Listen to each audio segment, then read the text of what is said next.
We were just passing through. A random detour on our way to visit my sister in Portland. Construction had forced us off the highway onto a winding country road that led through small towns I'd never heard of. That's when my 4-year-old daughter, Lily, sat up straighter in her car seat and said something that made my blood run cold. "Daddy, we're almost home." "What do you mean, sweetheart? We're still 3 hours from home." "No, not that home.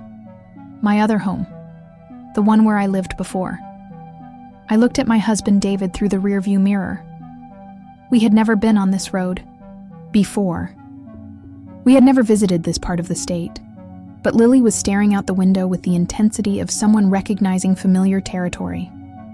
"Turn left at the white church," she said suddenly. "Lily, we're just following the detour signs. Please, Daddy, turn left. I want to show you where I used to live." There was something in her voice, a certainty that made me slow down as we approached. A small white church with a tall steeple. Against my better judgment, I turned left. My name is Amanda, and this is the story of how my daughter Lily led us to a town she'd never been to a house she'd never seen, to a family she'd never met, but somehow remembered with perfect clarity. Lily had always been different from other children, not in obvious ways. She was bright, social, loving, but she had this habit of talking about before. "Before I was your little girl, I lived in a house with a big garden. Before I came here, I had a different mama who made the best apple pie. Before I was Lily, I was someone else." David and I had always assumed it was normal childhood imagination. Kids create elaborate fantasy worlds all the time, but Lily's before stories were remarkably consistent. She always described the same house with the same garden, the same other mama who made apple pie. The same details about a life that felt real to her, but impossible to us.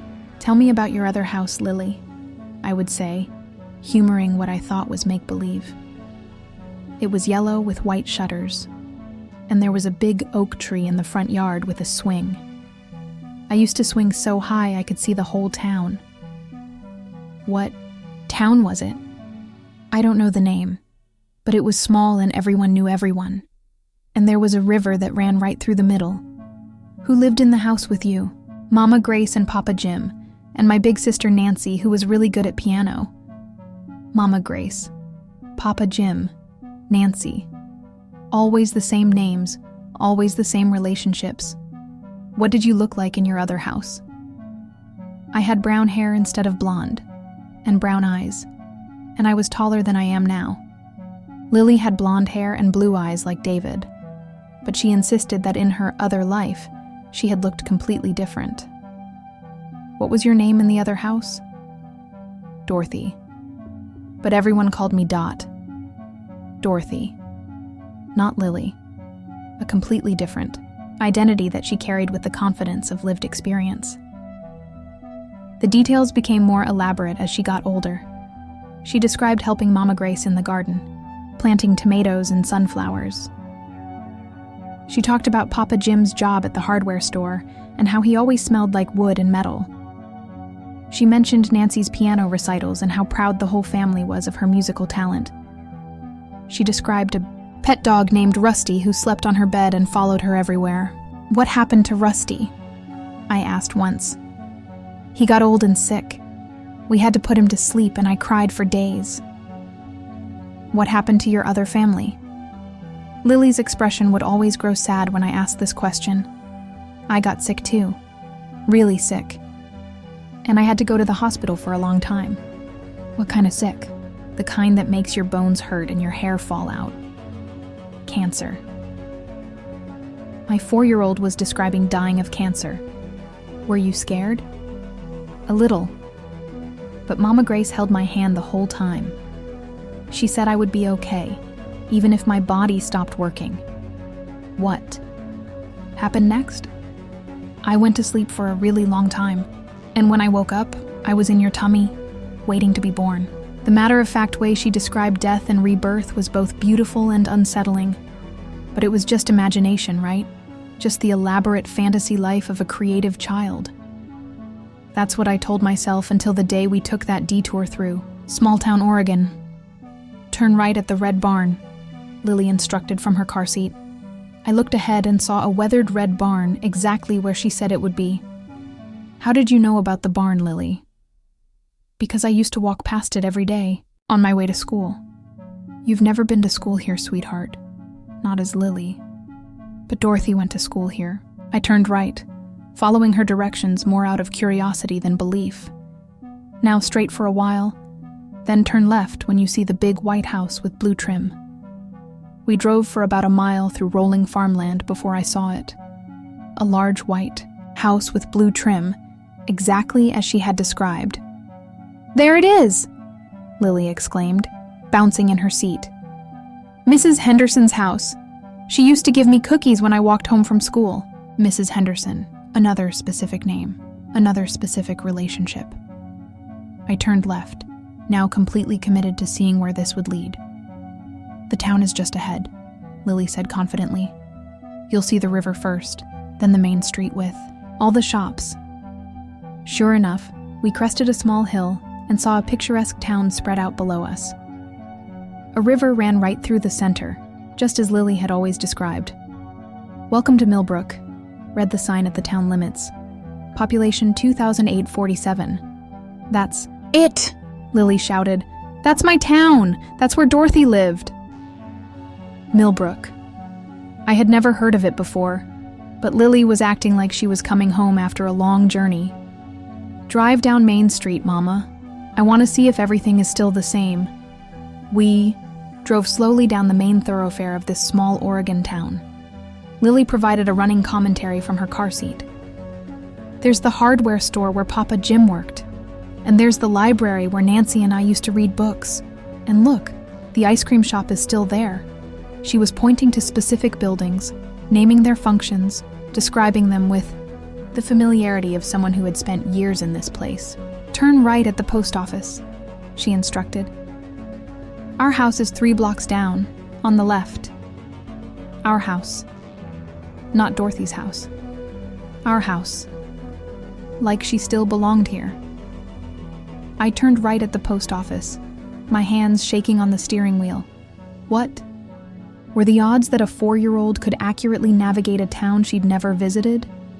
What were the chances that her imaginary hometown would turn out to be a real place with real landmarks that matched her descriptions? There it is, Lily screamed, pressing her face against the window. There's my house. I looked where she was pointing and felt my heart stop. A yellow house with white shutters, a large oak tree in the front yard, a rope swing hanging from one of the lower branches, exactly as she had always described. Can we stop, Mama? Please? I want to see if Mama Grace and Papa Jim still live there. I pulled over and sat in stunned silence. This couldn't be happening. Children don't navigate to houses they've never seen in towns they've never visited. But there it was. The yellow house with white shutters that my daughter had been describing for 2 years. In a town called Millbrook that she somehow knew how to navigate like a local. The garden is smaller than it used to be, Lily observed sadly. Mama Grace must not be able to take care of it anymore. Lily, sweetheart, we can't just go knock on strangers' doors. They're not strangers, Mama. They're my family. They're Dorothy's family. You're Lily. I know, but I'm also Dorothy. I'm both. The simple way she stated it, like being 2 people in one lifetime, was perfectly natural, made my chest tighten. Can we at least walk by the house? Please?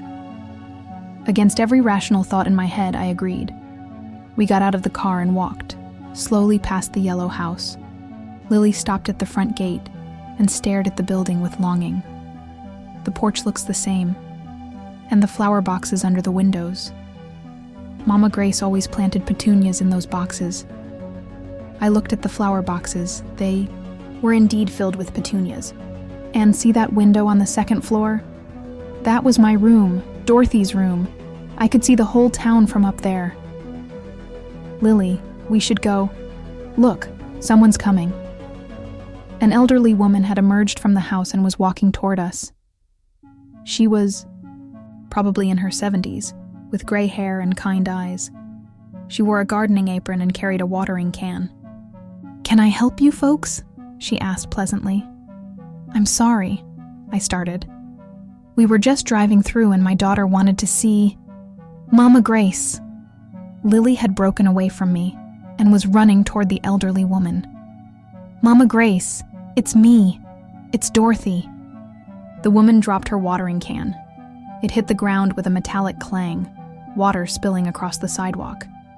She stared at Lily with an expression I couldn't read. Fear? Recognition? Disbelief? I'm sorry, I said, rushing to collect my daughter. "She thinks she knows you. She has this imagination about living here before." "Dorothy?" the woman whispered. Her voice was shaking. "Dorothy May?"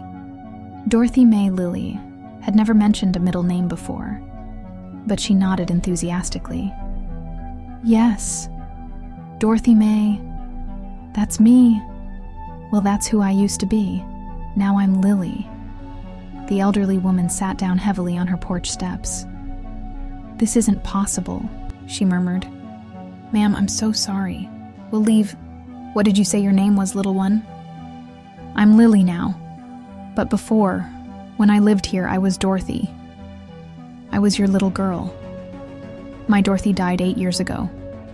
The words hung in the air like a death sentence.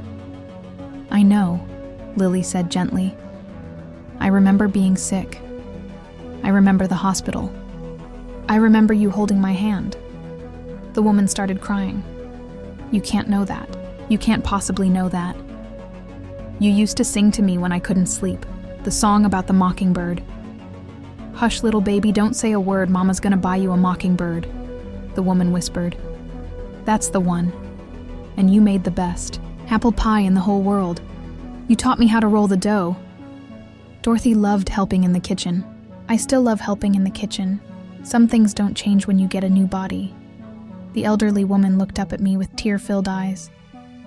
"I'm Grace Morrison. This is my house. Grace Morrison. Mama Grace. I'm Amanda. This is my daughter Lily. I don't understand what's happening here." "Neither do I. But your daughter, she knows things. Things only Dorothy could know." "Like what?" "The song. The apple pie. The garden. That was Dorothy's room." She pointed to the second-floor window. "Dorothy May Morrison. She died of leukemia when she was 7 years old." 7 years old. The same age Lily was now. "Mrs. Morrison, I know this sounds crazy, but Lily has been talking about living here for years. She described this house, this town, your family, in perfect detail." "Show me," Grace said suddenly. "What? If she really remembers, show me." Grace led us into the house. The moment we crossed the threshold, Lily gasped. "Everything looks the same. The blue couch is still there. And the piano." I ran to an upright piano in the corner of the living room. Nancy used to play this every day after school. Her favorite song was Für Elise. "Nancy is my older daughter," Grace confirmed quietly. And yes, Für Elise was her favorite piece.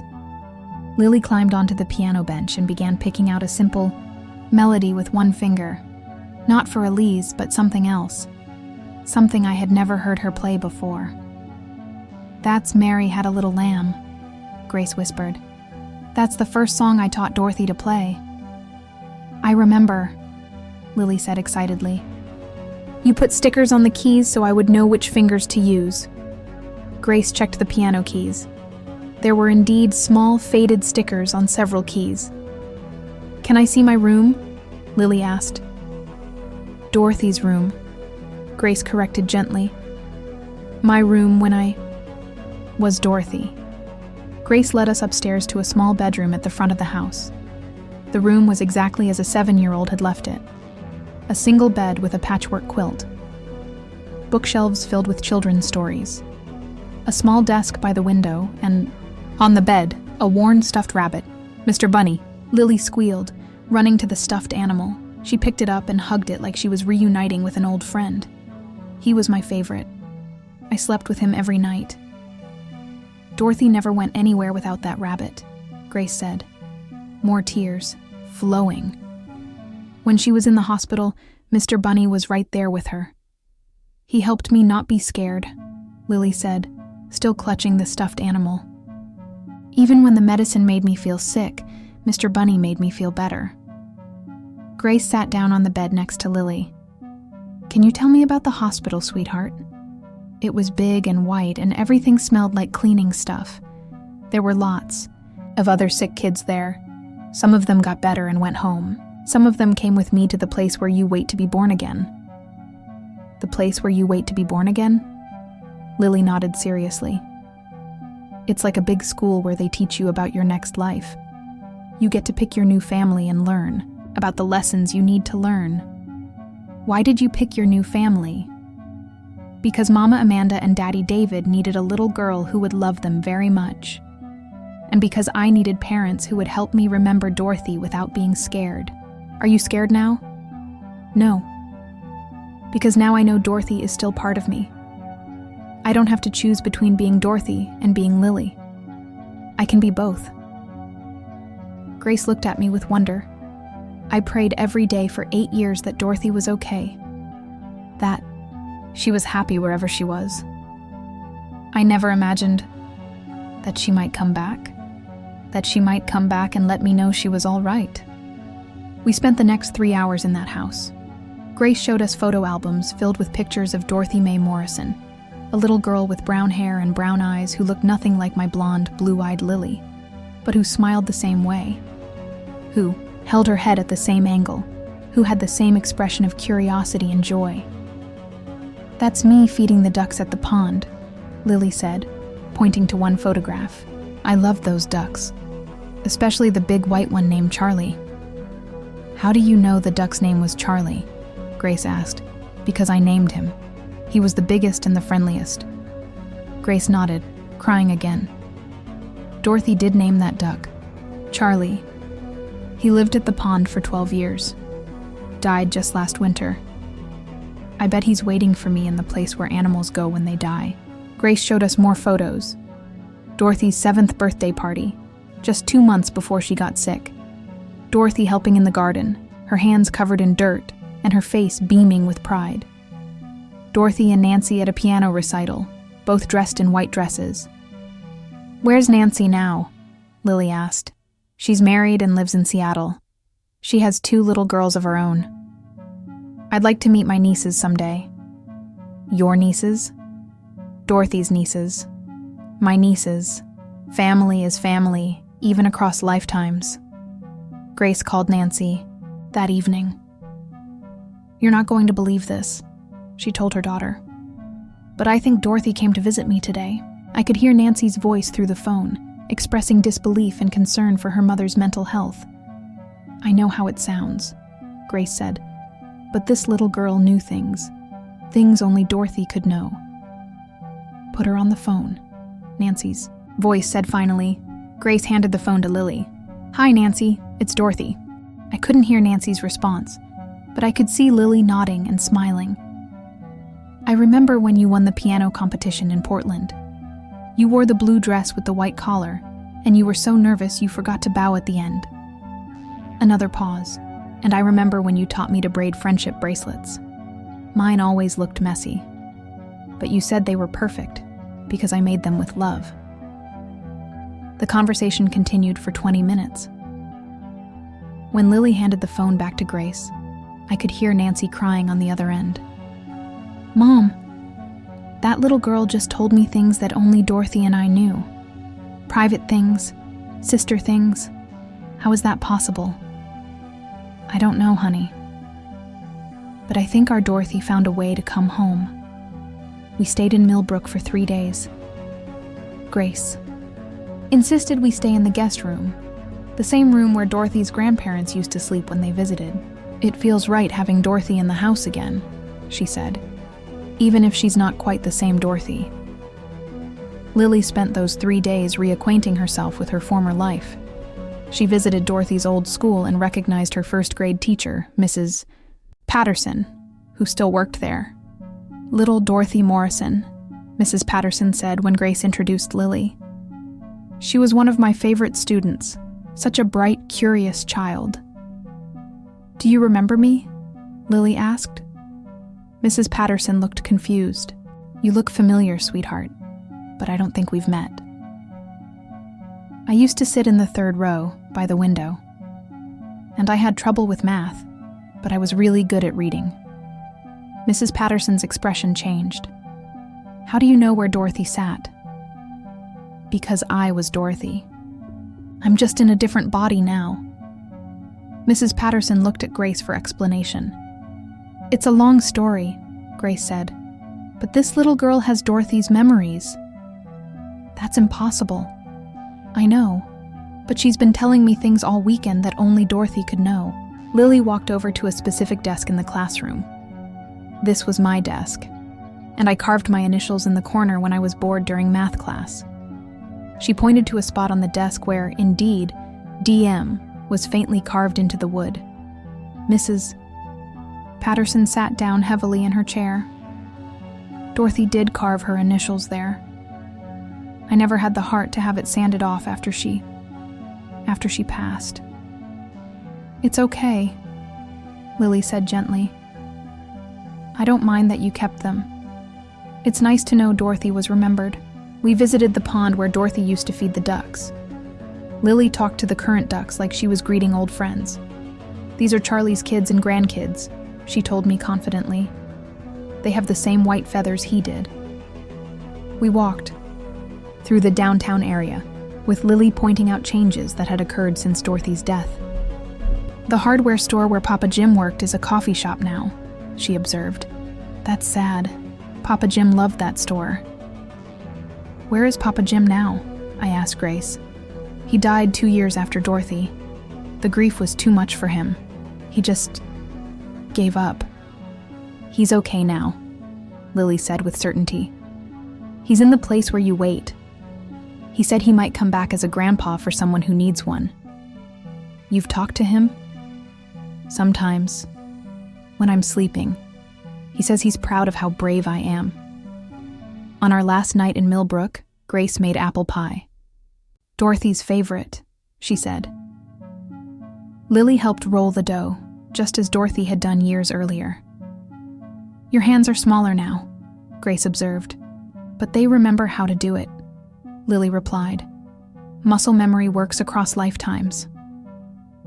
After dinner, we sat on the front porch swing, the same swing where Dorothy used to sit with Grace during summer evenings. "Are you happy, sweetheart?" Grace asked.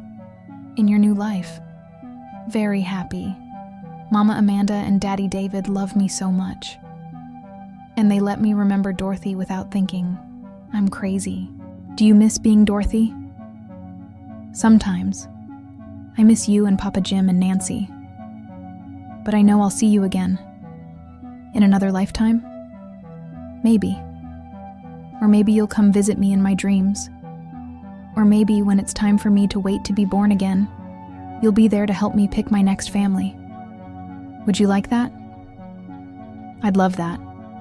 Because even though I'm Lily now, Dorothy will always be part of me, and Dorothy loves you forever." Grace was crying again. "I love you too, Dorothy. Both versions of you." We left Millbrook the next morning. As we drove away, Lily pressed her face against the car window, waving goodbye to the yellow house with white shutters. "Will we come back and visit?" she asked. "Would you like to?" "Yes. Not too often, because I'm Lily now, and I need to live Lily's life. But sometimes, so Mama Grace won't be lonely. She has Nancy and her granddaughters. I know, but I'm special to her in a different way. I'm her Dorothy who came back." Over the past year, we visited Millbrook twice more. Each time, Lily seems a little less Dorothy and a little more completely Lily. The memories are fading, as they do with most children who claim to remember past lives. But the love remains. The connection between Lily and Grace has become one of the most beautiful relationships in our lives. Grace calls Lily her bonus granddaughter, Lily calls Grace her heart grandma.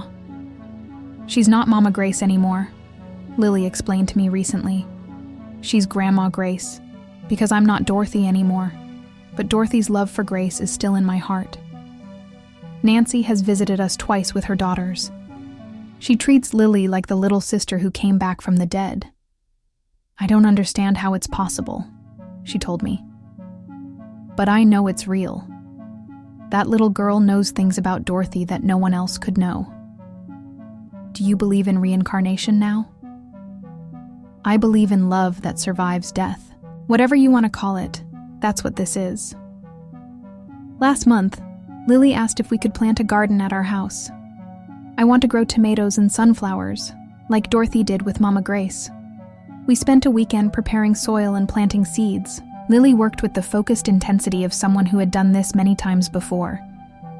Plants remember too, she told me as we watered the newly planted seeds. They remember how to grow from when they grew before. Is that why you remember Dorothy? Because souls remember how to grow too? She considered this seriously. Maybe. Or maybe love is like seeds. You plant it in one lifetime, and it grows again in the next. What kind of love did Dorothy plant? The kind that says goodbye isn't forever. The kind that promises to find you again, even if you look different. And what kind of love is Lily planting? The kind that says family is bigger than one lifetime. The kind that brings people together who need each other. Tonight, as I'm writing this, Lily is asleep in her bed. She's fully Lily now, with only the faintest echoes of the girl she used to be. But in our garden, tomatoes and sunflowers are growing, and on our refrigerator, there's a photo of Lily and Grace planting seeds together. 2 generations, one family, connected by love that transcended death. Grace sends us letters every month. She writes to, "My dearest Lily," and the Dorothy who lives in your heart. She tells us about the ducks at the pond, about Nancy's daughters, about the changes in Millbrook, and always she ends with the same phrase, "Thank you for coming home to let me know you were okay." So I ask you this. When a child navigates to a place they've never been, to a house they've never seen, to people they've never met, when they recognize a town with perfect accuracy and know the way home to a life they never lived, when they carry love and memories that belong to someone else, someone who died before they were born, do you call it coincidence? Or do you consider that maybe home isn't a place, but a feeling? That love creates maps that transcend geography and time? That some souls remember not just where they came from, but how to find their way back to the people who loved them most? I used to think death was the ultimate separation. Now I know that love creates connections stronger than death. Roads that lead home across lifetimes. Paths that guide lost souls back to the families who never stopped missing them. The rest is just mystery, and some mysteries are too beautiful to question.